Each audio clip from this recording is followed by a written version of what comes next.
Hi guys, welcome back to my channel. So today I'm going to be showing you how to do a patch test. When you start off with a patch test, you're going to go ahead and give them a lash bath and prime their lashes. Just make sure you are doing everything you would normally do in a regular set.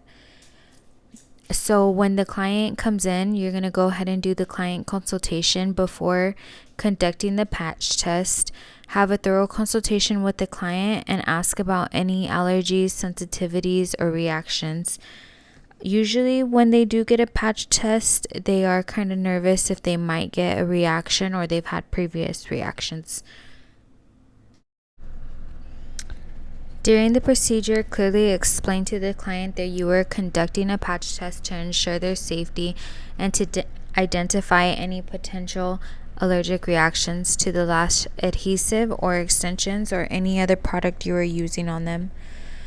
One thing that I would really suggest you doing is to choose a suitable area on the lash line. Identify a small space. Usually I do at the end of each eye, or you can do throughout the eye. Just make sure it's no longer than 30 minutes. We're not trying to lash the entire eye. We're just trying to get a small area to see if they would have a reaction. And don't forget to document any details you have. So record every detail of the patch test, the glue you used, the tape you used, the primer, everything. Also, the recommended time to instruct the client not to disturb the area, avoid any water, excess sweating, or touching the patch test.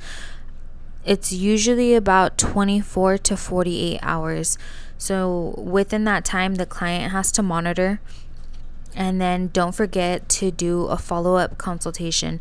So you do have to respond to that client by asking them, hey, did you get any reactions? So then you'll know, yes, if they did get a reaction, then they're not suitable for lash extensions.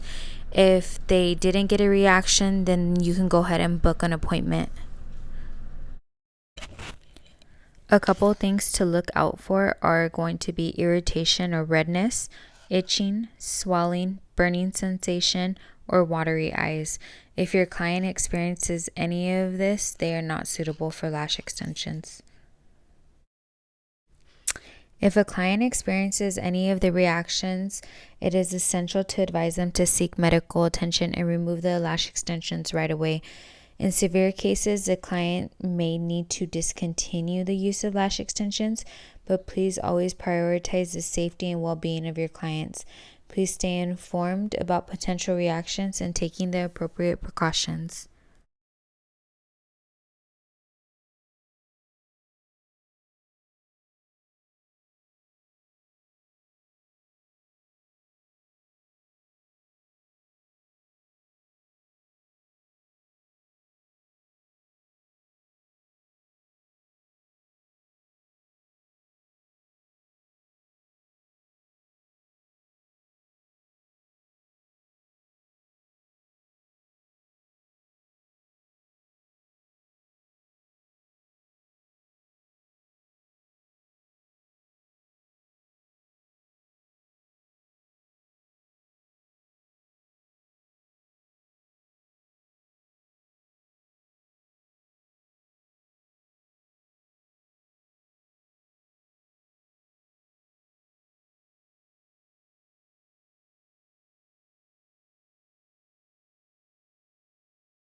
Shaking my glue.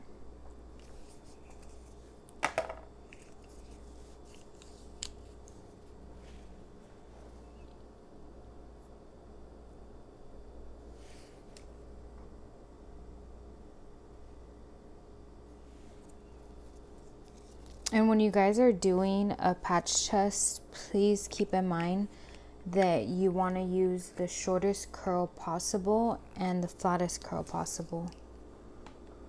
You just want something that's going to blend in. I'm neutralizing my glue drop.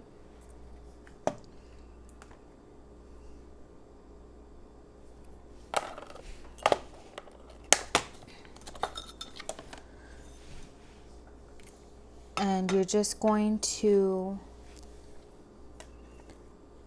use your shortest curls and the flattest curl if you can as well. You're only going to do each end. You want them to blend in. They should, if they do have a reaction, they should see a reaction within about 24 to 48 hours. Or by the next morning. So when you're doing it, you're going to do everything that you would do as if you were gonna start a new set.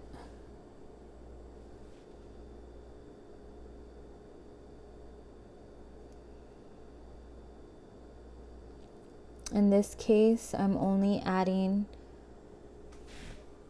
11s at the end. My mannequin does have some long lashes.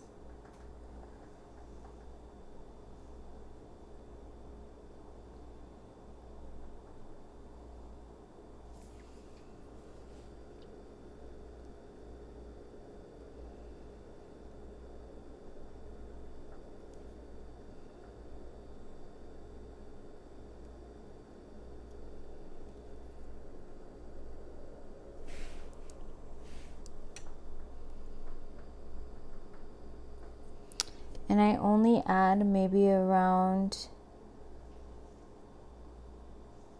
5 to 6 lashes on the top layer at the end. Because keep in mind, when doing a patch test, your patch test should be no longer than 30 minutes. And it also gives you a good evaluation of the client's lashes. So if you are doing a patch test and you've never had this client before, you gotta go ahead, introduce yourself, and then see what types of lashes they have. Everybody has a different lash line.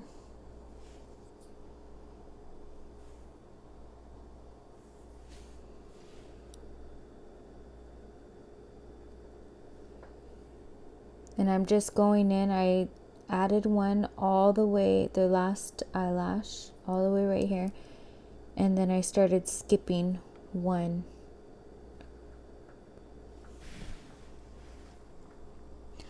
And then please remember, what you do to this eye, you must do to that eye as well.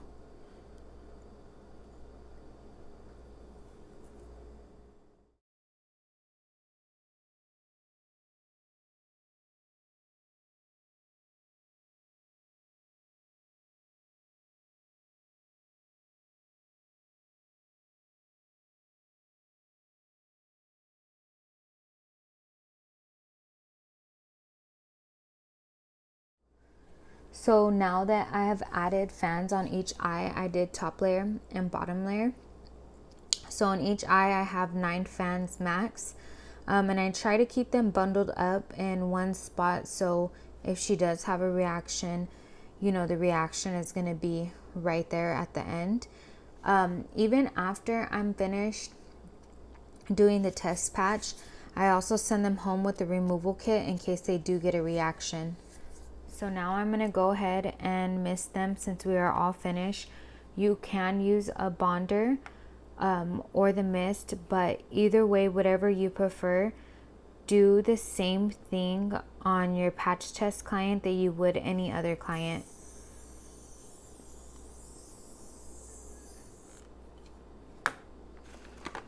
And then you would go ahead and remove everything like so.